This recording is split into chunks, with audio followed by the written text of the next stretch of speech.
వికారాబాద్ జిల్లా జెడ్పీ నూతన కార్యాలయ ప్రారంభోత్సవంలో రచ్చ జరిగింది. స్పీకర్ గడ్డం ప్రసాద్ ఎదురుగానే కాంగ్రెస్ ఎమ్మెల్సీ మహేందర్ రెడ్డిని బీఆర్ఎస్ ఎమ్మెల్యే కాళే యాదయ్య కడిగి పారేశారు.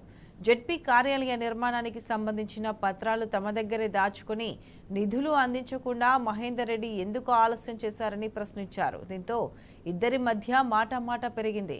అక్కడే ఉన్న స్పీకర్ ప్రసాద్ కుమార్ కలగజేసుకుని సముదాయించారు. अरे प्रसाद ने చెప్పినా కదా నానే అట్టించాను నడుముడి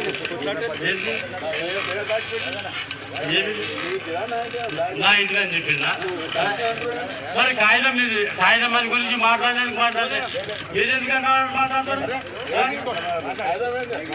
ఏమంటున్నా ఉన్నది మాట్లాడుతున్నా ఉన్నది మాట్లాడుతున్నా ఎందుకు మాట్లాడుతున్నా నా పేరు తీసుకున్నాను మాట్లాడుతున్నా నా పేరు తీసుకోకపోతే మాట్లాడకండి